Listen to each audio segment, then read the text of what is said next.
Assalamualaikum warahmatullahi wabarakatuh.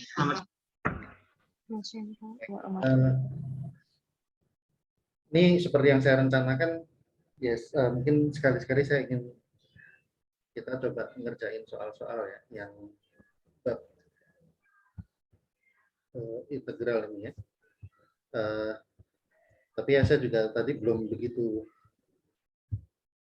ada waktu buat memilih soal, jadi mungkin beberapa kita coba dulu dari subbab 71 ya.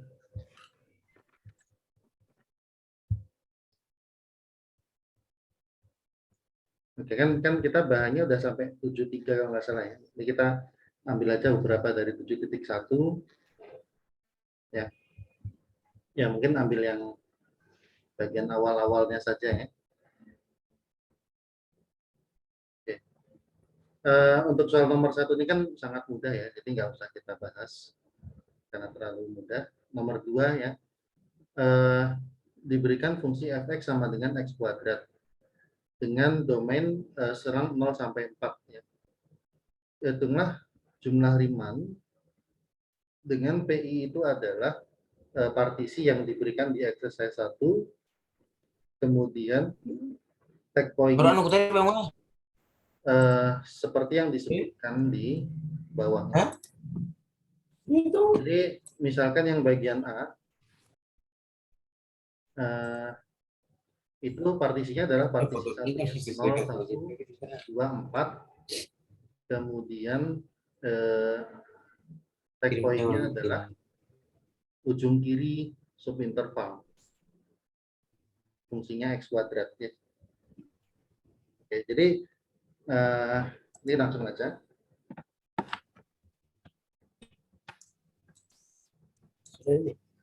Partisinya 0, 1, 2, dan 4.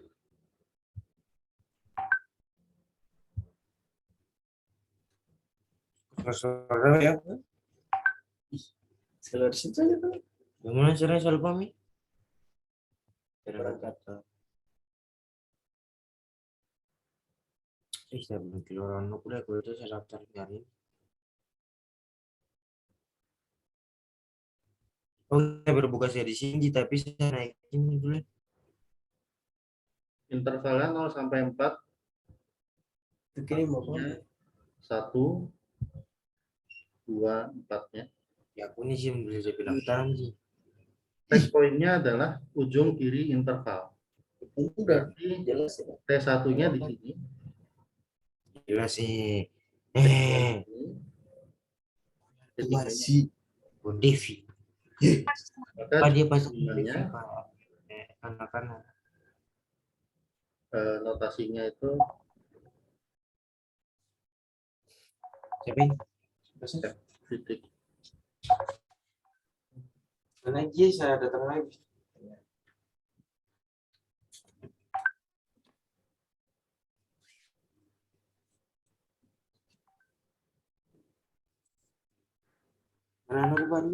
Jadi kita hitung jumlahnya ya.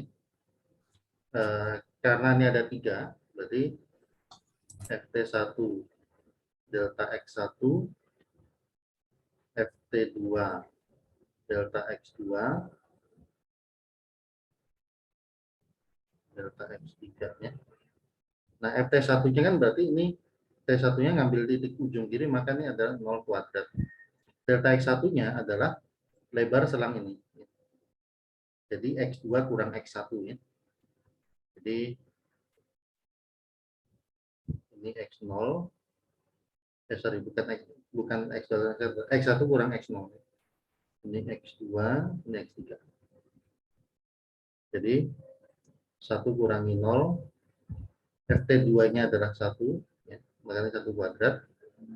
Terus 2 kurang 1, FT3-nya adalah 2, 4 kurangi 2, ya. Berarti sama dengan 0 ditambah ini 1, ini 2 kali 4, 8. Jadi hasilnya adalah 9. Oke. Nah, itu adalah jawaban untuk 2A. Ya.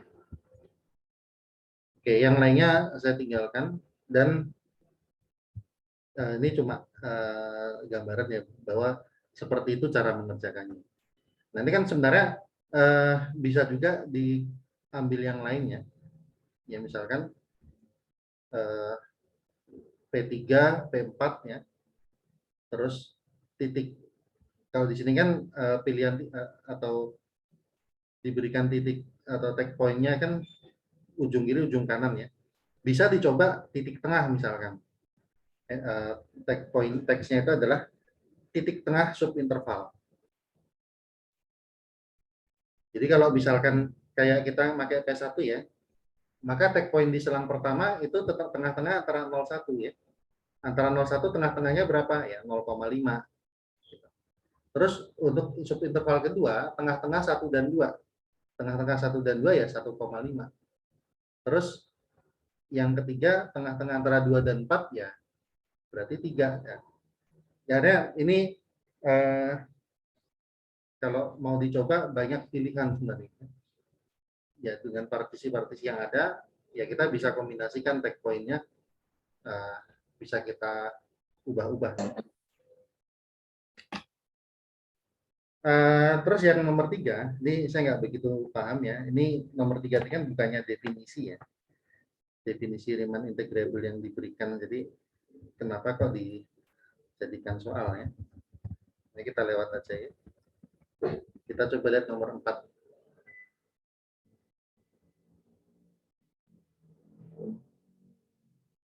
Lihat nomor 4 ya. P itu adalah suatu partisi bertanda ya di interval 0 sampai 3. Oke. Diminta pertama perlihatkan bahwa gabungan U1 dari semua subinterval di P yang tag-nya berada di interval 0,1 itu akan memenuhi ya.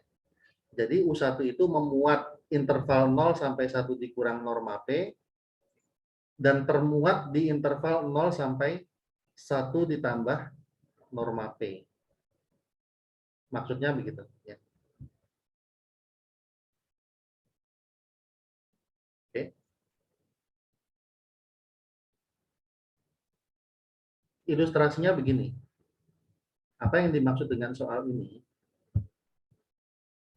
Kita lihat ilustrasinya dulu sebelum kita menjawab. Jadi supaya dapat dipahami yang dimaksud soalnya itu apa? Soal nomor 4 ini. Oke.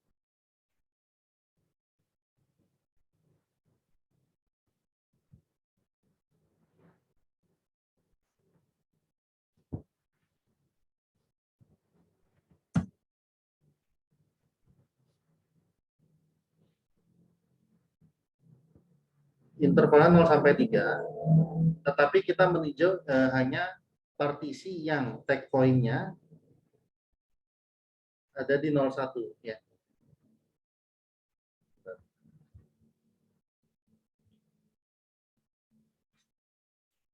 Maksudnya gabungan semua subinterval di P yang tag-nya ada di 01. Jadi kan begini, kita kan bisa aja bikin subinterval yang jelas ini adalah X0. Ini contoh aja ya, contoh misalnya terus di sini X1, X2, X3, X4 ya. Nah, yang jelas kalau sudah lewat sana, jelas tag-nya itu ada di luar 01. Nah, sekarang gini, kalau yang sudah pasti tag-nya ada di 01, jadi kita punya gini. Jadi U1-nya itu ini adalah gabungan dari interval 0 X1 digabung interval X1 X2 digabung interval X2 X3 ya. Nah, apakah X3 X4 masuk? Itu tergantung tag point-nya di mana. Kalau T3 ada di sini,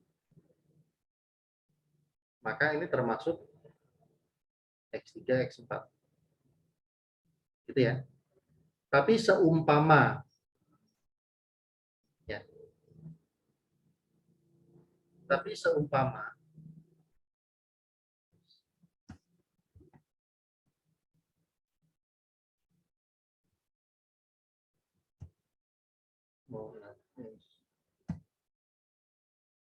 nah, seumpama tag point-nya di sini, maka yang terakhir ini nggak ikut. Gitu ya. Jadi kalau dirangkum sebenarnya gini, kemungkinannya cuma dua. U1 itu kemungkinannya kalau nggak 0 sampai X3, ya, apabila T3 itu kecil atau sama dengan 1 ya. Atau bisa jadi 0 sampai X4. Salah. Bener ya. Kebalik. Ini jika tag point yang terakhir lebih besar dari 1, maka subinterval yang terakhir nggak ikut. Akan tetapi kalau T3-nya kecil dari atau sama dengan 1, maka subinterval terakhir ikut gitu ya. Nah, jadi ini adalah U1-nya, dua kemungkinan. Tergantung posisi T3 di mana. Oke. Nah, terus yang dimaksud 1 dikurang norma, ya.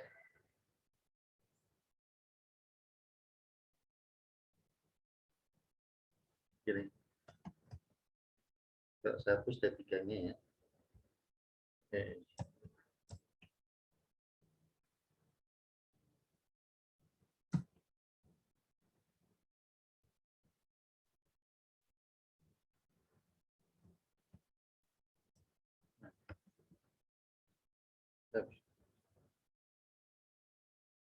Misal begini ya. Nah, yang jelas, ingat norma P itu adalah yang terlebar ya.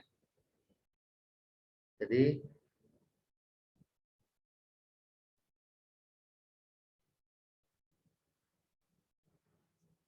satu dikurang norma P, itu bisa jadi gini. Katakanlah norma P-nya segini. Norma P, ya. Berarti di sini titik ini adalah 1 kurang norma P. Ya.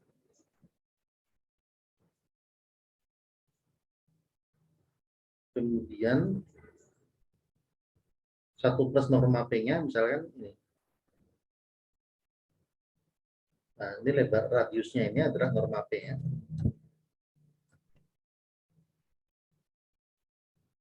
Maka titik ini adalah 1 plus norma P. Kalau kita lihat gambar ini kan jelas ya. Apakah 0x3 atau 0x4, 0 sampai x3 itu memuat 0 sampai 1 min norma P, 0 sampai X4 pun juga memuat ini. Kan kita tujuannya adalah membuktikan bahwa U1 itu memuat ini, termuat di sini ya.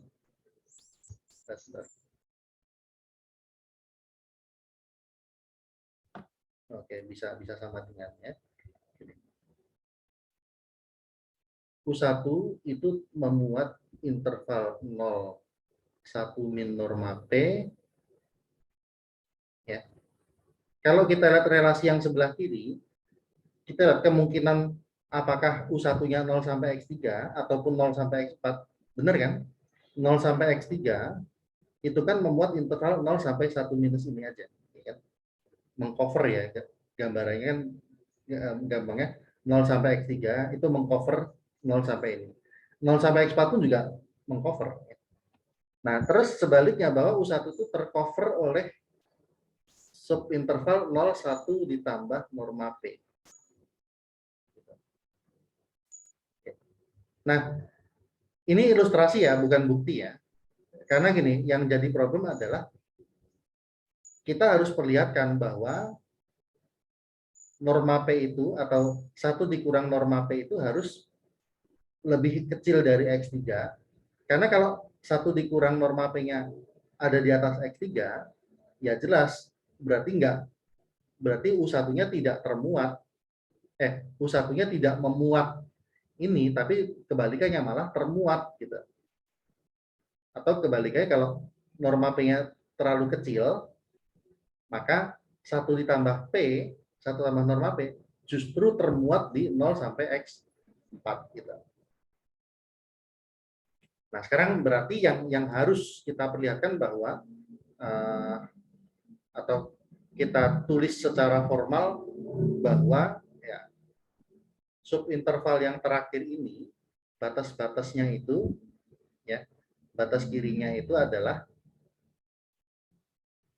berada di atau gini, gampang sih yang jelas adalah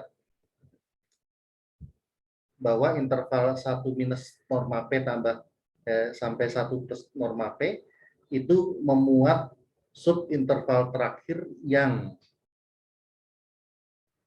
ini ya, memuat titik 1.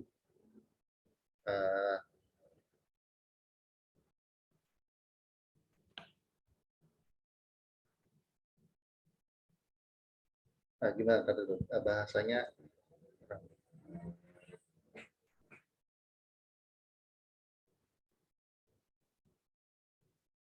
Oke, iya ya benar, yang memuat titik 1 ya. Jadi gini, ini ilustrasinya ya. Jadi untuk kita bisa membayangkan cara kita bekerja. Jadi sekarang kita mulai bukti formalnya. Misalkan XK plus 1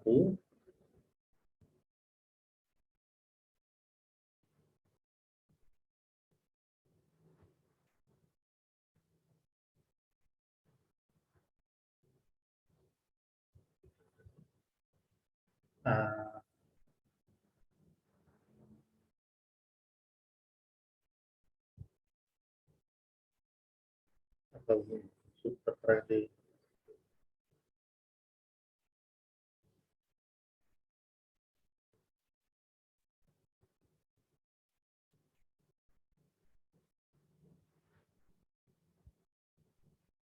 di U1 aja langsung ya.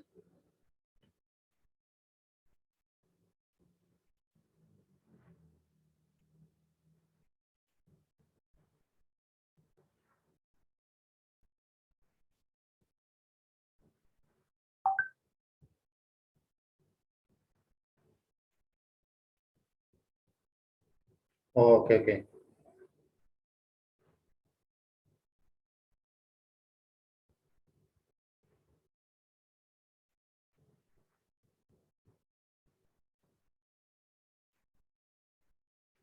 Ini ada 2 kemungkinan ya.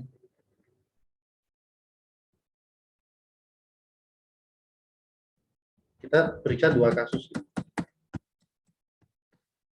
Jadi kasus pertama, jika XK plus 1 itu kecil sama dengan 1 ya, akibatnya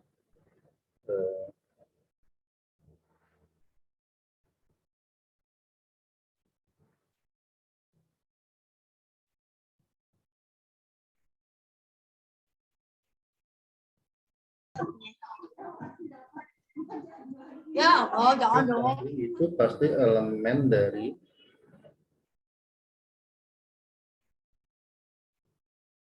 subinterval XK plus 1, XK plus 2.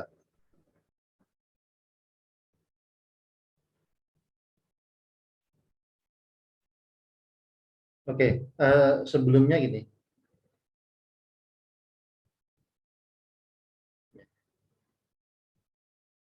Ini kita bisa pastikan, jadi dalam hal ini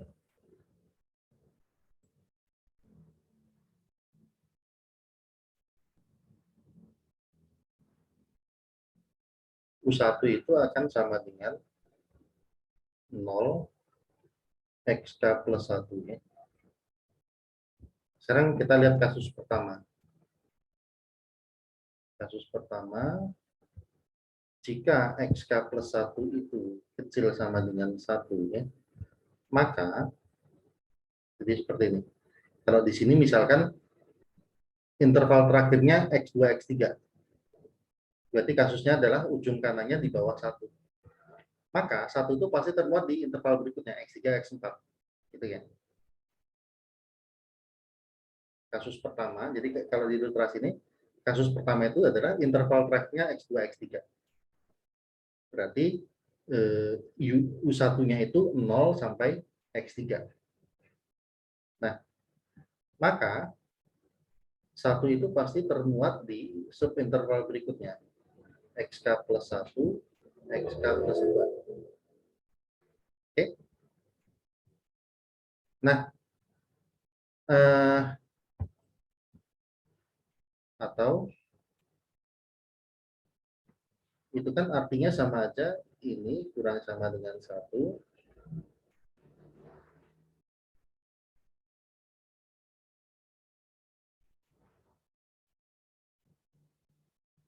Gitu ya.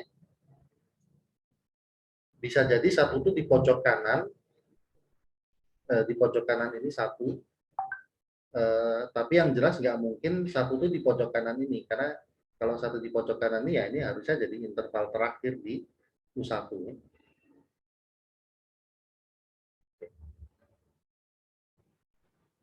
Nah, kita tahu ya bahwa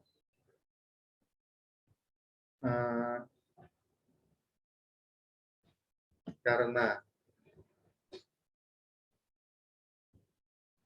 XK plus 2 dikurang XK plus 1 itu pasti lebih kecil atau sama dengan norma P, karena norma P itu kan dari definisi ini adalah subinterval yang paling lebar. Jadi kalau kita ngambil ini kurang ini, ya jelas nilainya tidak akan melebihi ini. Maka ya dengan 1 kecil dari ini, ya jelas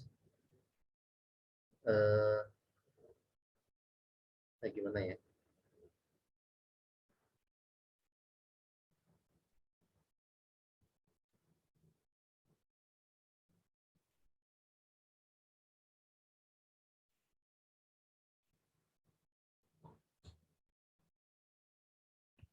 Oh, kita bikin rangkaian ini aja. 1 dikurang XK plus 1, karena jelas XK plus 2 lebih besar dari 1 ya. Akan ini XK plus 2.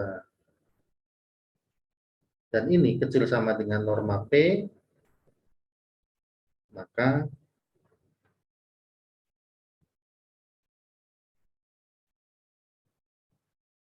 XK plus 1 pasti tinggal bolak-balik aja kan. Ini pindah ke sana, XK plus 1 lebih dari sama dengan 1 minus norma P. Bahkan ini strict ya, bisa lebih darinya. Sehingga apa?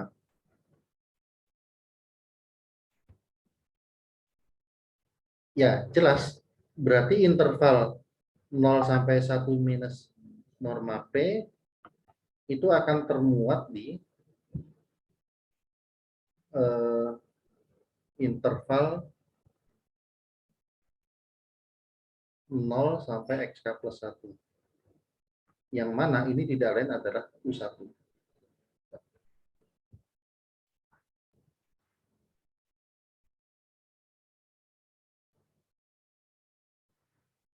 Oke ya.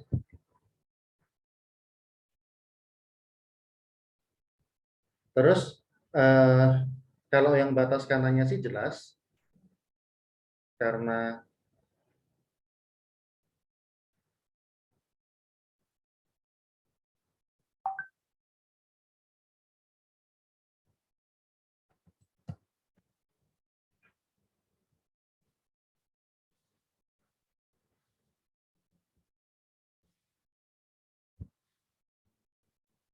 Ini kan kata kecil sama dengan 1 dan 1 itu kecil dari 1 plus norma P, maka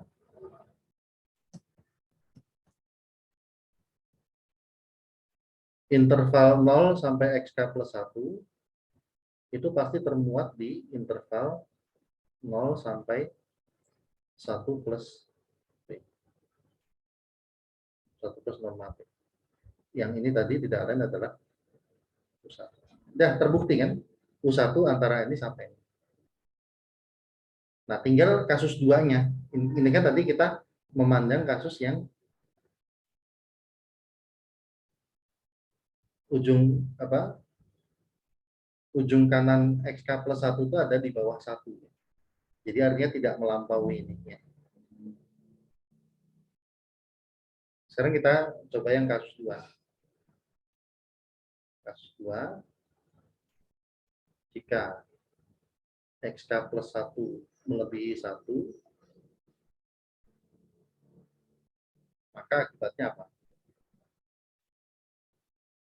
Ya, berarti 1 itu masih ada di dalam elemen ini. 1 adalah elemen XK plus 1. Atau XK kecil sama dengan 1 kurang dari XK plus 1. Karena tadi kita di awal dan mengasumsikan XK plus 1 strictly ya, lebih besar dari 1. Oke. Nah, sekarang kita mau lihat bahwa 1 plus P-nya itu masih lebih besar dari ini. Oke. Nah, gimana? Jadi karena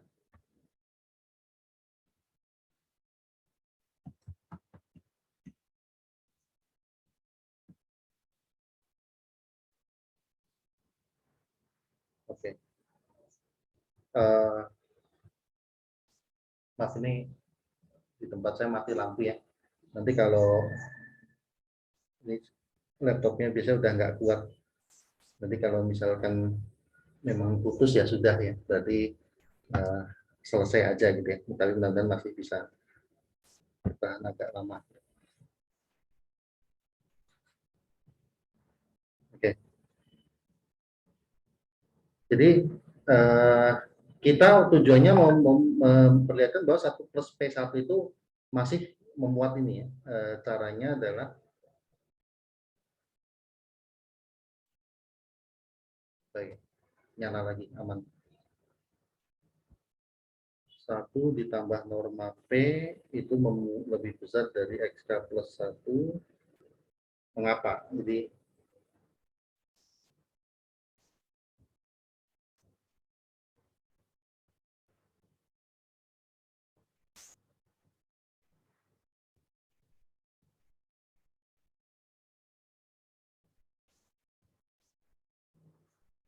oh,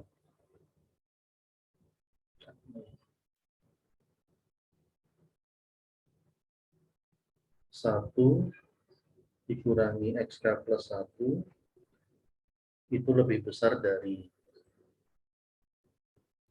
XK kurang XK plus 1.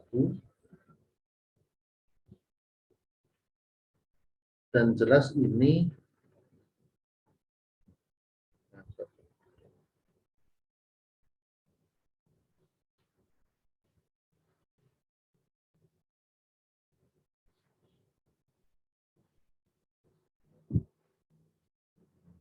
XK plus 1 min 1 lebih dari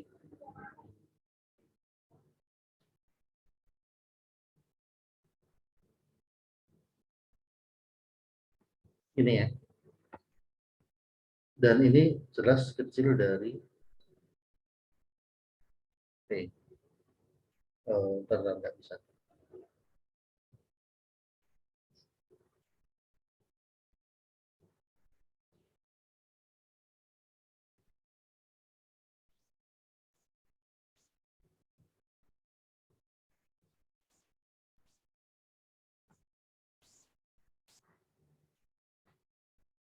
Kebaliknya, ini kurang dari ini.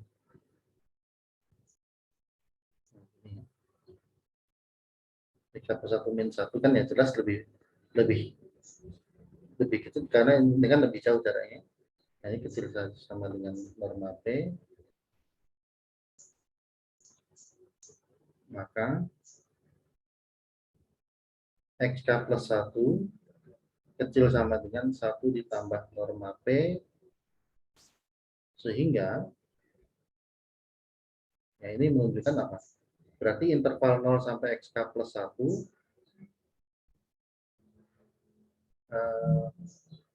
termuat di interval 0 sampai 1 plus P. 1 plus norma P ya. Yang tidak lain ini adalah U1. Nah, kalau yang batas kirinya sih jelas, karena ini aja. Ya.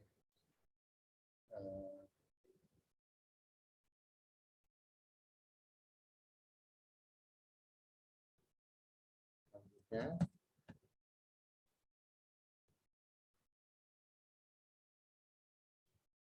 karena XK plus 1 lebih besar dari 1, dan ini jelas lebih besar dari 1 dikurangi norma P, maka interval 0 XK plus 1 memuat 0, 1 minus norma P, dan tidak lain ini adalah U1.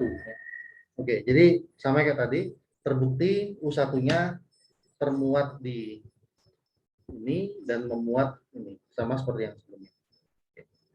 Nah, ini adalah jawaban nomor 4. Ya. Kalau ada pertanyaan silakan langsung aja.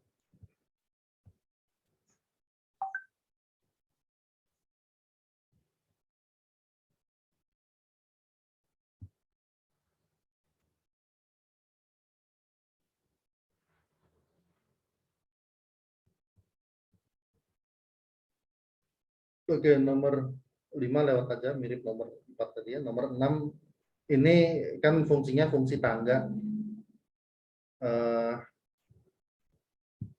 Pengerjaannya udah ada contoh-contohnya ya. Jadi saya nggak akan bahas lagi.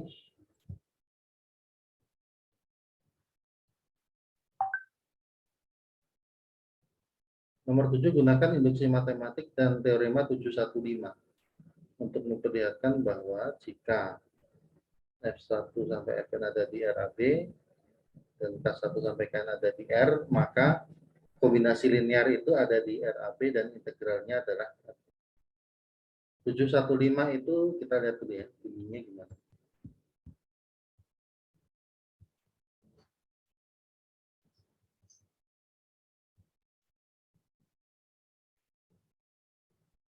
Oh, ini mudah.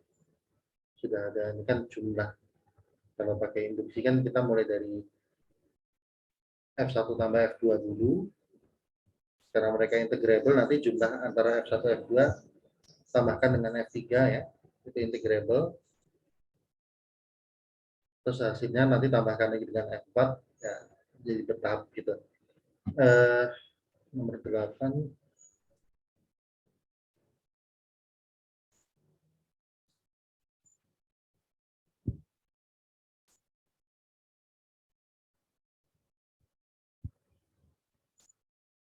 Oke, nomor 8 ini kan ini waktu di 7.1 kan memang kita belum belajar ini ya, squeeze theorem.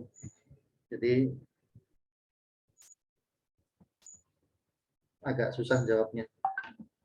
Sebenarnya kalau dikerjakan pakai teorema yang sudah ada ya, seperti squeeze theorem ini lebih mudah ya. Jadi kita skip aja karena akan lebih mudah kalau nomor 8 itu ngerjakannya pakai teorema yang ada. Tapi teoremanya baru ada di subbab berikutnya. Ya. Nomor 9, jika F integrable, Pn itu barisan partisi yang normanya, Pn itu partisi, barisan partisi yang makin lama normanya makin menuju ke 0.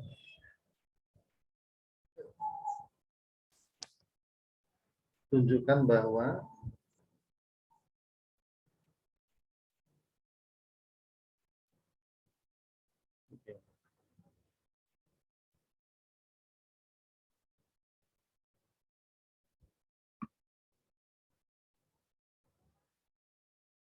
ya ini sebenarnya by definition sih.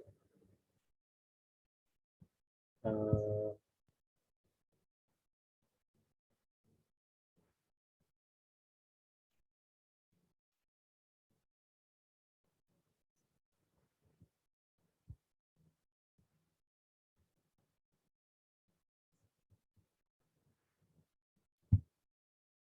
nomor 9 ya.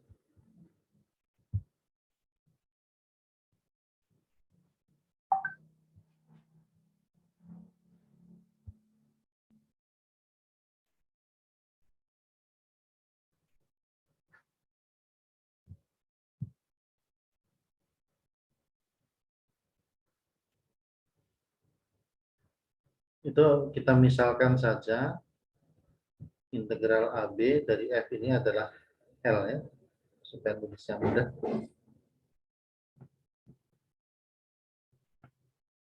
Oke. Apa artinya ini?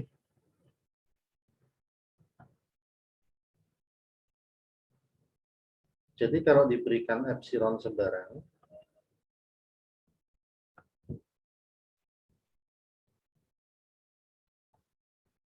itu nanti pasti akan terdapat delta sembarang.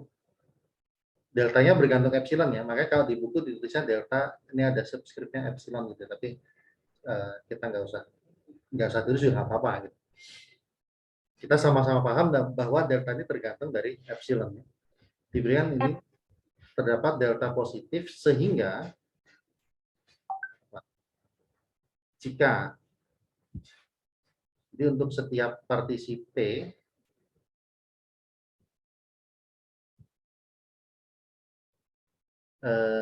apabila norma P kecil dari delta, maka jarak atau jumlah Riemann dari S F P minus L itu kecil dari epsilon. Ini definisi ya, by definition ya. Oke, nah sekarang di background-nya ini kan P-nya adalah partisi-partinya kan disajikan dalam suatu barisan partisi ya. P1, P2, P3, P4 dan seterusnya ya. Yang mana di situ makin ke belakang atau diketahui barisan itu atau kita nanti gini, sorry. Kita punya barisan partisi dan kita akan punya barisan norma. Ya. Kita punya barisan partisi kan, P1, P2 dan seterusnya. Dari situ kan kita bisa mendapatkan atau kita bisa mempunyai barisan norma partisi kan. Norma P1, norma P2, norma P3 sampai dan seterusnya. Nah, di sini yang konvergen itu adalah barisan normanya.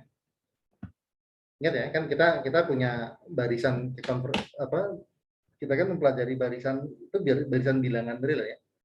Kalau partisi itu bukan bilangan, itu kan kumpulan ya titik-titik gitu ya.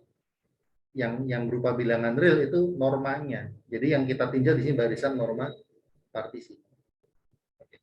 Nah, norma partisi kalau menuju nol yang jelas kita akan dapatkan pada mulai suku tertentu normanya itu akan lebih kecil dari delta -nya. Karena norm Pn konvergen ke nol, maka artinya apa nih? Maka ada suatu bilangan asli ya, katakanlah K ya. K bilangan asli, sehingga kalau N lebih dari sama dengan K, itu berlaku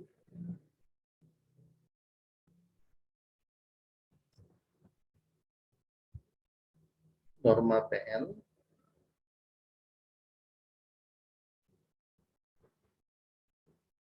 minus 0 kurang di delta ya. Jadi langsung aja begini. Oke.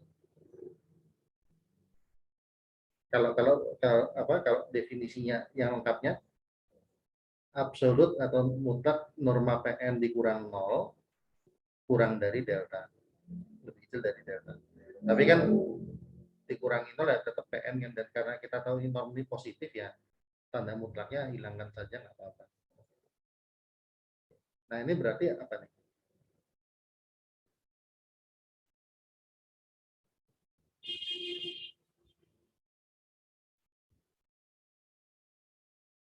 Ya,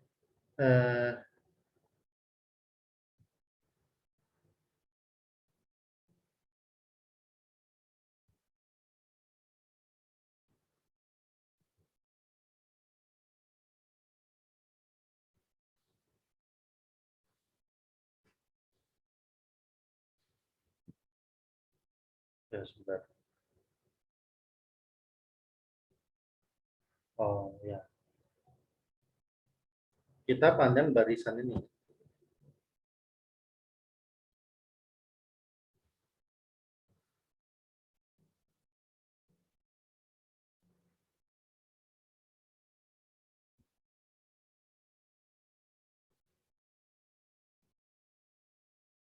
Barisan jumlah Riemann F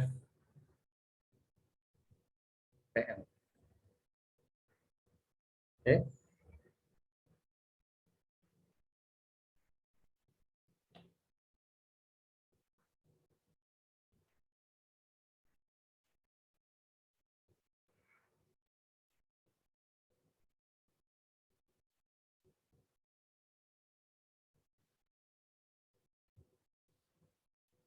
Eh,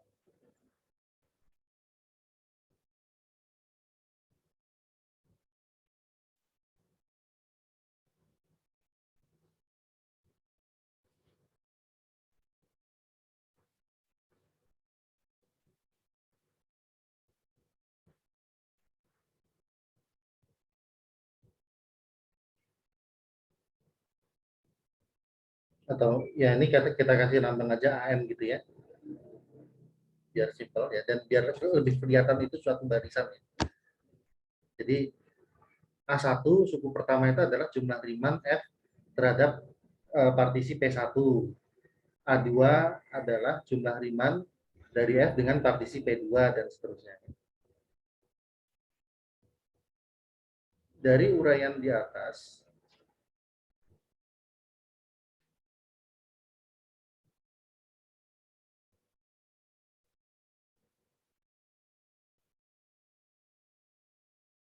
terlihat bahwa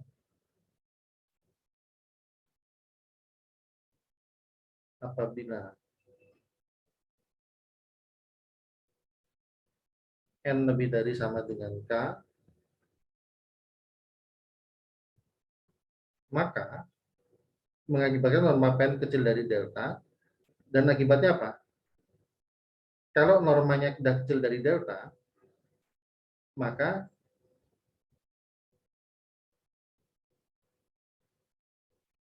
ini ya jumlah Riemann F di PN min L kurang dari epsilon. AN dikurang L kecil dari epsilon. Gitu kan?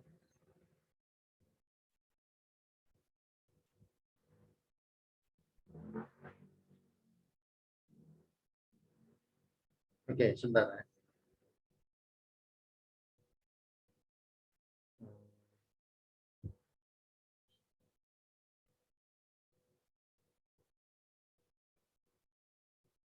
Ini supaya lebih lebih tepat ini.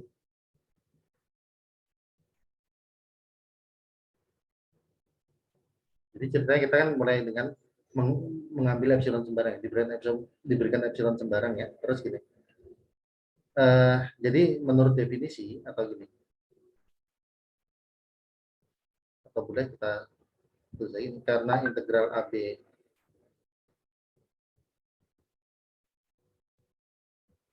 maka akan terdapat delta positif, sehingga apa? apabila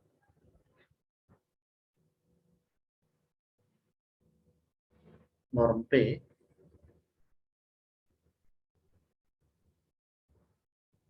kecil dari delta,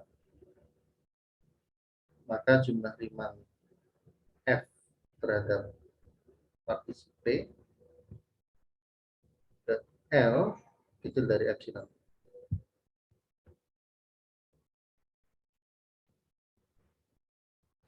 Nah, ini bisa nyambung dengan kalimat berikutnya ya.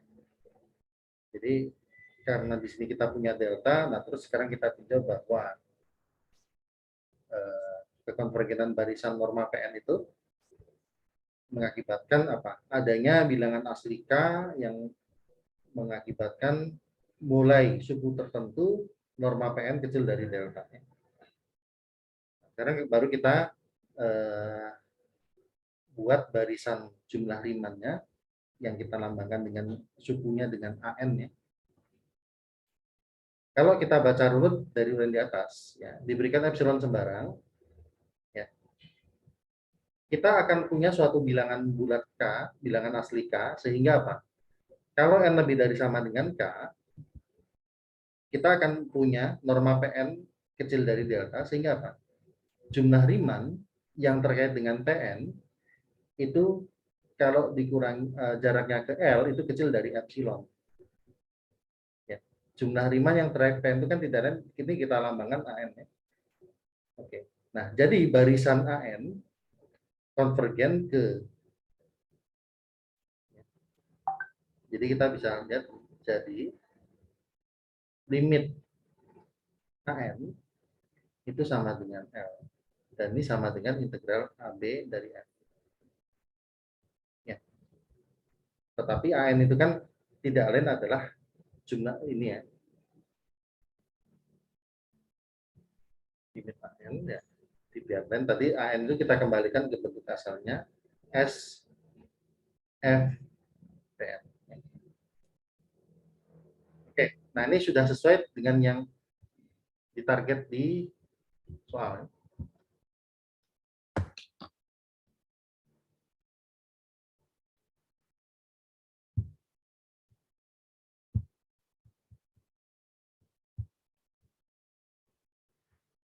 Nomor 9 ya.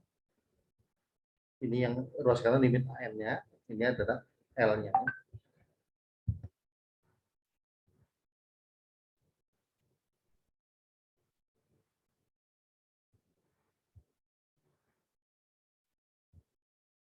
Oke, saya rasa cukup ini dulu yang 71 ya. Kita coba ke 7.2.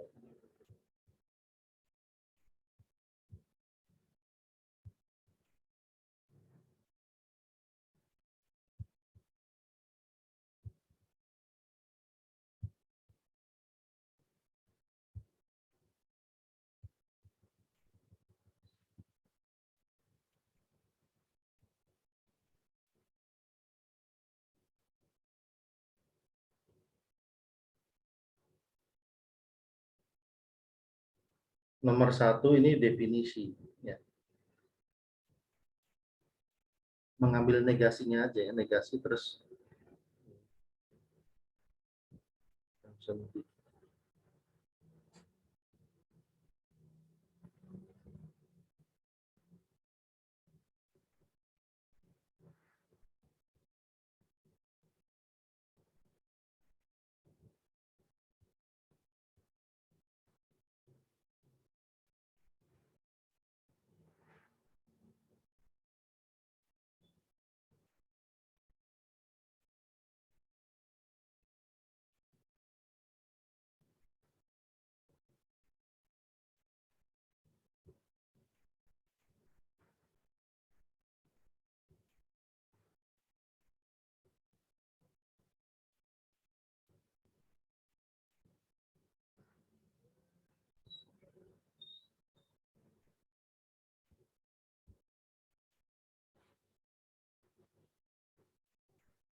yang nomor 1 ini kan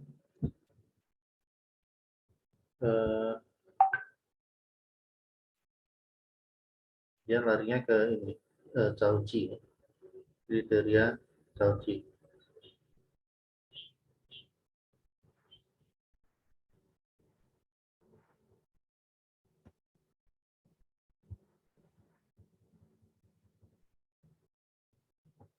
Satu yang mengatakan kalau terintegralkan secara Riemann jika dan jika diberikan epsilon ada eta, yang mana kalau baik P maupun Q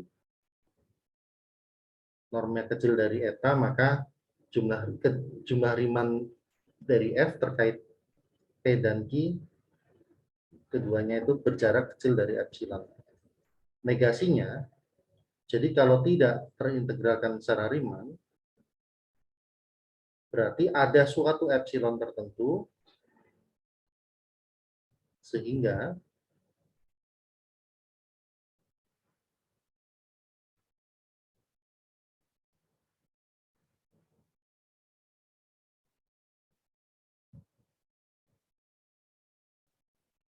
berapapun etanya, ya, bisa jadi P dan Q normnya kecil dari eta, tapi jarak atau jumlah Riemann-nya berselisih lebih besar dari epsilon. Berapapun eta, itu kan bisa diwakili oleh bentuk 1/n ya. Karena setiap eta itu kan pasti diapit oleh 1/n dengan 1/n plus 1 ya, untuk berapapun n-nya.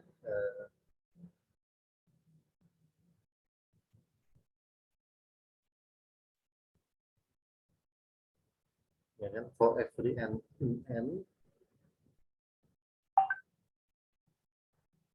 Ya.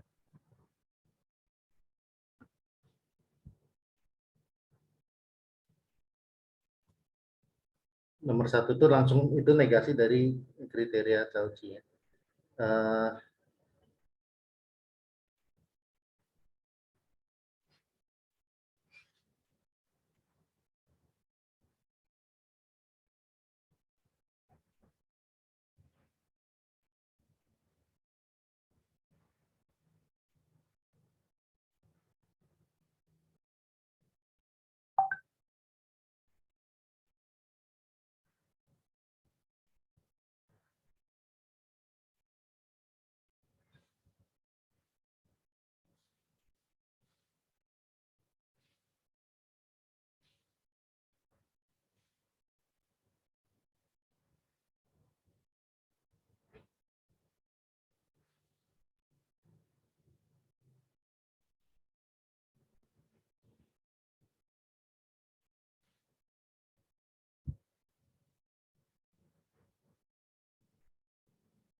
Kalau nomor 4 gimana? Jika alpha x adalah negatif x, omega x adalah x. Kemudian f itu adalah fungsi yang terletak di antara alpha dan omega. Jadi nilai f(x) selalu berada di atas alpha x dan di bawah omega x ya. Untuk setiap x anggota 01, apakah teorema Apit itu akan mengakibatkan, apakah kita bisa menyimpulkan bahwa menurut teorema Apit f itu anggota R01 terintegrasi Riemann. Teorema Apit mengatakan kalau f itu dibatasi oleh alfa dan omega, tapi ada syarat juga kan, ya. Dan ini bahwa omega dikurang alfa itu integralnya selalu bisa dibuat lebih kecil dari epsilon. Nah, di sini kan kita punya alfa dan omega yang sudah fix ya. Artinya apa? Ya, tentu saja ini tidak memenuhi hipotesis teorema Apit. Ya, jadi kalau pertanyaan does it follow from the Squeeze theorem itu ya, apakah menurut ya teorema 723 itu kita bisa simpulkan F anggota R01, ya jelas jawabannya tidak. Kan di sini alfa dan omega-nya fix ya. Oke.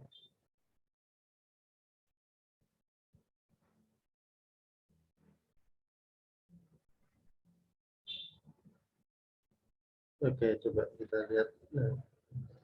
Nomor 7, jika jumlah Riemann SFP dari F, tunjukkan bahwa ada step function sehingga integral dari step function itu sama dengan, oh ini jelas mudah ini.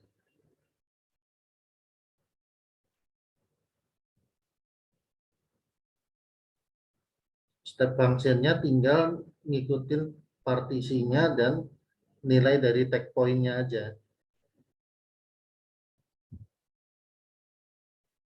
Jika F continue,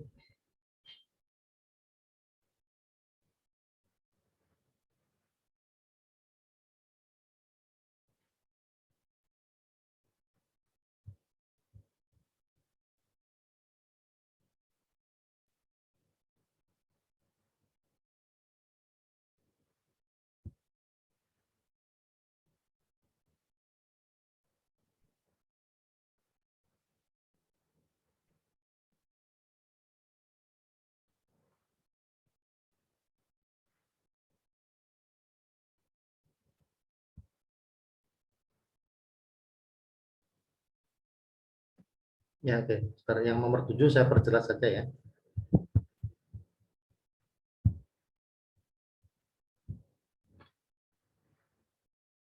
Oke, ini yang latihan 72 nomor 7.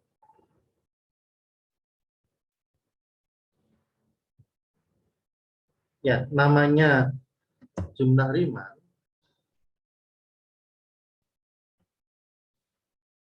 itu kan bentuknya adalah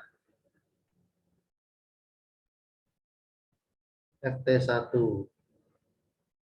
x1 min x0, ft2 x2 min x1 ditambah dan seterusnya. ftn, betul ya? Definisikan fungsi tangganya gimana? Ya gampang aja, tinggal kita definisikan V itu ya, kita definisikan gini ya. Nilainya adalah ft1 untuk x elemen x0 x1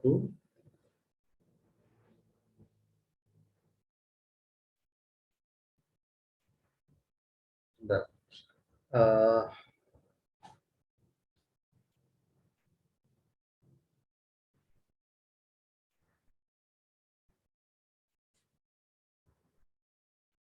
ya, satu ya. Nilai adalah ft2 untuk x anggota x1 x2 dan seterusnya. Nanti kan terakhir sampai ftn untuk x elemen x n min 1 sampai x. Udah ya. Ini pasti nanti integral ini sama dengan jumlah Riemann. Oke. Mungkin kita lanjut ke 73 aja ya, yang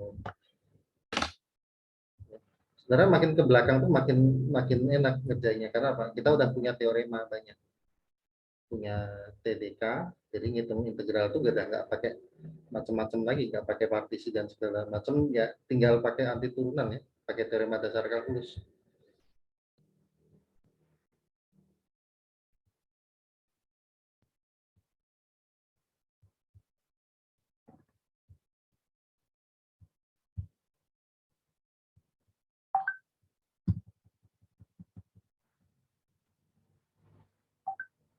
Oke, coba nomor 2.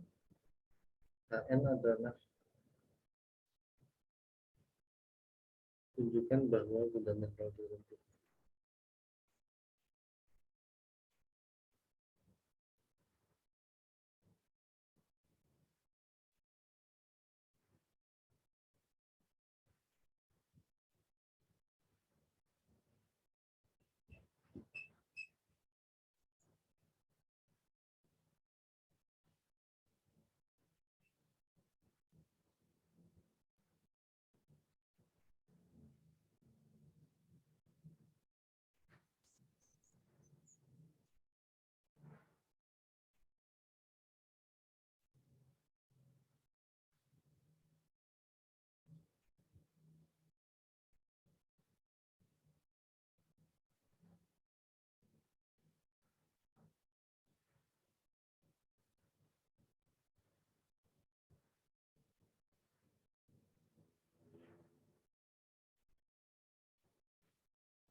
Oke, nomor 1 nggak usah ya. Nomor 2 itu kan aplikasi aja nah, dari teorema dasar kalkulus. Kalau nomor 3 itu perlihatkan bahwa G aksen, G besar itu turunannya adalah G kecil. Setengah mutlak X kuadrat min 1.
Nomor 4 nomor 3, nomor 4 kan sebenarnya tinggal nurunkan ini. Ini turunannya G aksen harus sama dengan ini. Ini dibagi dua kasus saja. Kalau X kuadrat min 1 itu kan akan positif ketika mutlak X lebih dari 1 ya. Dan akan negatif ketika mutlak X-nya kecil dari 1. Nanti dibagi dua kasus kayak gini sama ini. Kalau kasusnya dia positif, turunannya apa? Kalau kasusnya mutlak X-nya kecil dari 1, turunannya bagaimana? Yang 4 juga begini, sama.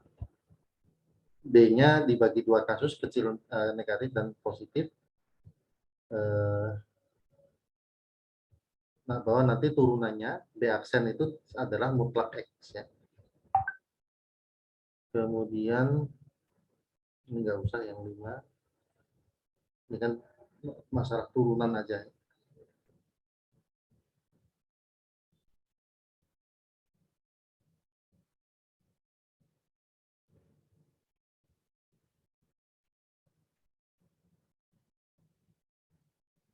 Nomor 9 nih pakai penambahan selang aja. Kan kalau X besar adalah A sampai X. Kalau G besar adalah C sampai X, tapi C-nya di dalam AB kan. Ya, artinya apa? Kalau F itu kan bisa kita pakai penambahan selang ya.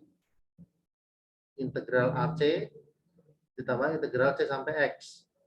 Itu dapat F. Jadi kalau yang tanya integral C sampai X ya tinggal F dikurangi integral AC ya. Integral A sampai C dari F kecil gitu. Nah, yang H ini juga di oke, mungkin saya tulis saja deh ya biar lengkap.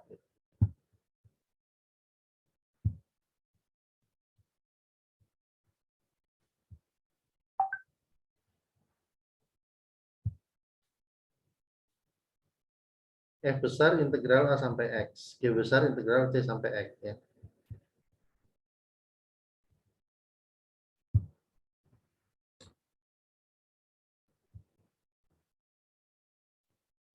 Tiga ya, nomor berapa? 9 ya.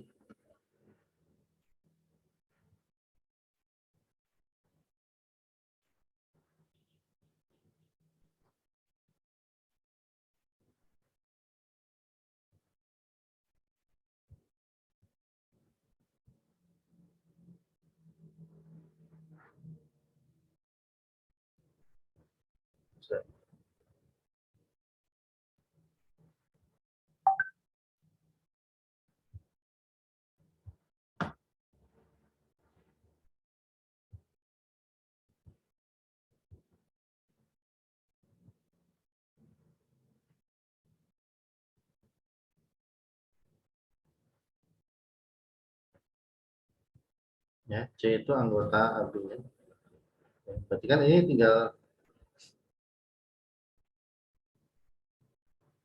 gimana caranya? Ya, kita tinggal nyatakan aja F itu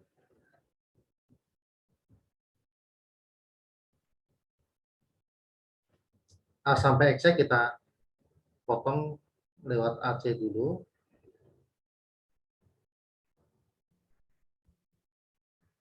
Ini kan. Nah, yang ini kan di daerah G. Jadi kalau tanya G itu apa? Ya tinggal F kurang ini.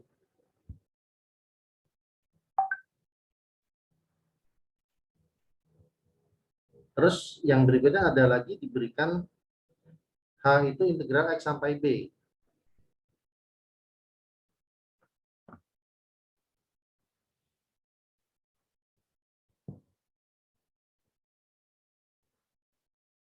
Nyatakan juga dalam term of F ya. In term of F.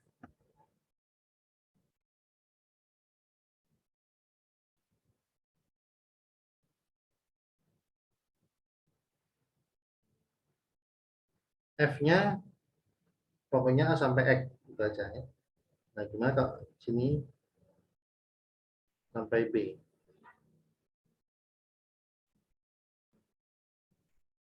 Ya, berarti kan kalau kita hitung integral A sampai B, ya, jadi kita bisa hitung integral A sampai X, F,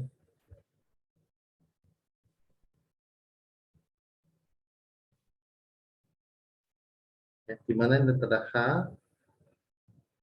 terus ada F ya. Berarti kalau H-nya ini adalah integral AB kurangi F. Ya. Nah, terus yang terakhir gimana tuh? Dari X sampai sin X.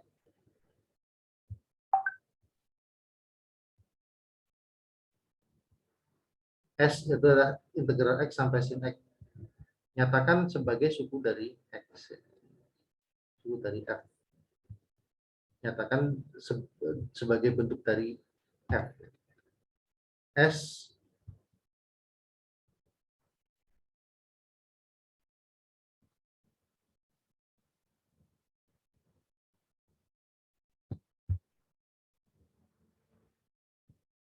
ya. Jadi begini. Ini kan lengkapnya fx gitu ya.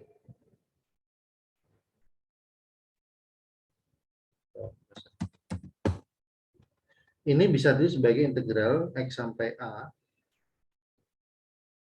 f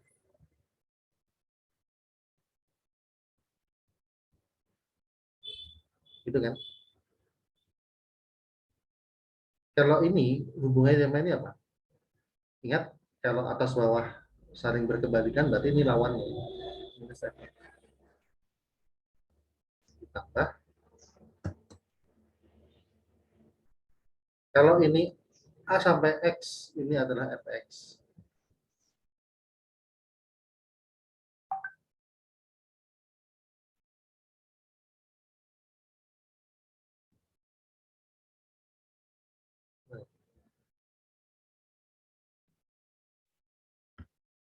Kalau a sampai sin x gimana?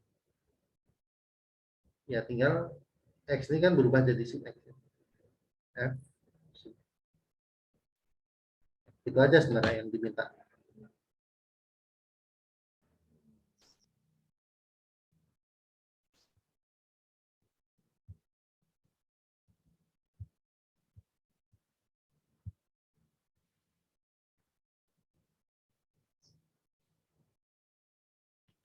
Nah, nomor 11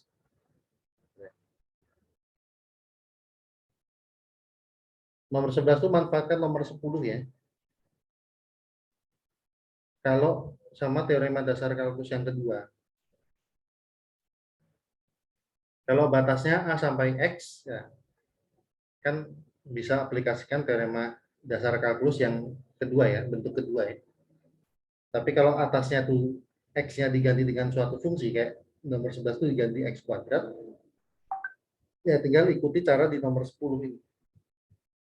Yang X di atas diganti sembarang Vx, maka turunnya tinggal dihitung F komposisi Vx ya, terus kali turunannya. Jadi kalau misalnya yang nomor 10 ya, nomor 11 saya tulis.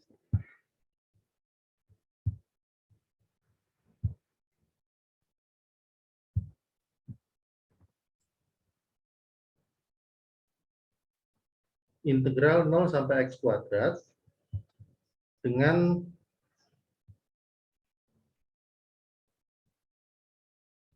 integralnya adalah 1 tambah T pangkat 3. Pangkat min 1 ya.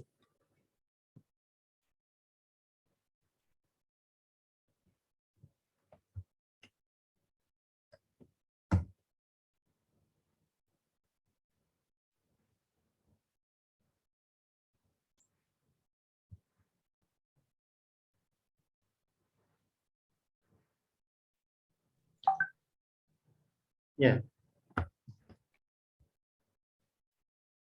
Maka F aksennya apa? Ya, kalau pakai TDK kan ini tinggal masukkan 1 tambah. Ya, tapi kan karena ini batasnya X kuadrat, maka tulis ini X kuadrat pangkat 3 ya. Nah, setelah itu kalikan turunan X kuadrat. 2X. Berarti sama dengan 2X dibagi 1 tambah X pangkat 6. Ya. Nah, terus yang satu lagi yang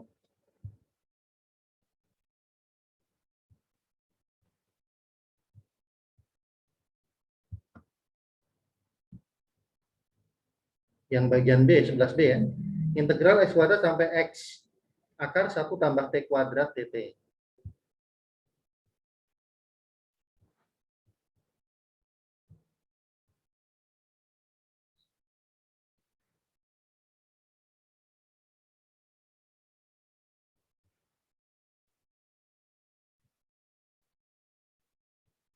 Apa hasilnya? Atau turunannya apa?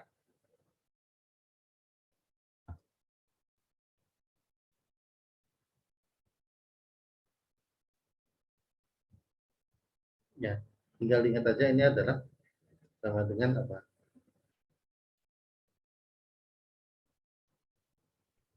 Jadi kalau kita tuliskan katakanlah AX ya, itu integral A sampai X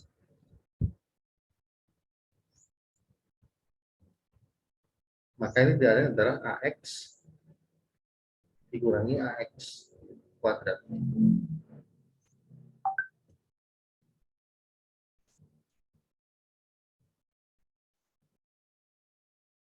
Dengan sifat penambahan selang. Ya. Jadi A sampai X, terus lanjutin lagi X kuadrat sampai A, gitu kan. Nah, turunannya, jadi F aksen X, itu turunannya A aksen X, kurangi A aksen X kuadrat. Kalau A aksen X-nya kan jelas, ini jadi akar 1 plus X kuadrat, kurangi, ini turunannya 1 ditambah, T-nya ganti dengan X kuadrat,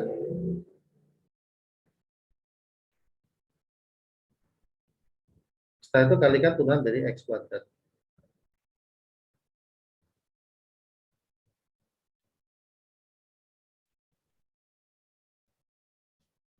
Jadi sama dengan akar 1 tambah X kuadrat dikurangi 2X akar 1 tambah X pangkat 4.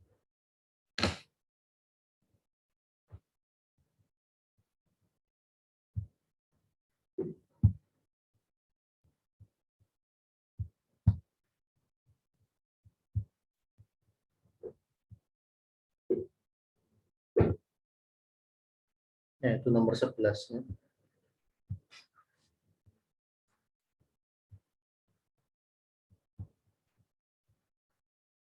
Oke, mungkin ini aja ya yang saya berikan buat hari ini.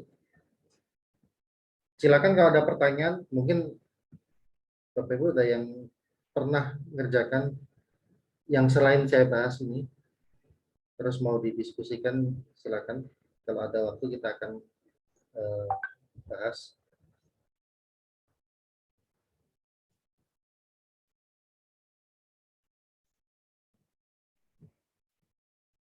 Kalau nggak ada, pada hari ini saya cukupkan sampai sini dulu ya. Oke.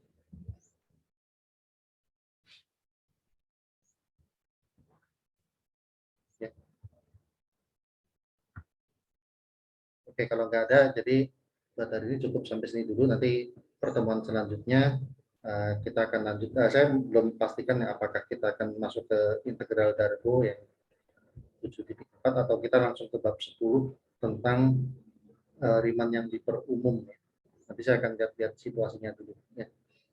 Tapi yang jelas kalau ngikutin dari angkatan yang dulu ya, itu bab 10 dipelajari. Jadi mau nggak mau itu nggak bisa ditinggal. Gitu. Ya udah, kalau gitu sampai sini dulu ya. Terima kasih Bapak Ibu sekalian atas perhatiannya dan jaga kesehatan. Sampai ketemu lagi di pertemuan selanjutnya. Assalamualaikum warahmatullahi wabarakatuh. Selamat. Waalaikumsalam warahmatullahi wabarakatuh. Waalaikumsalam warahmatullahi wabarakatuh.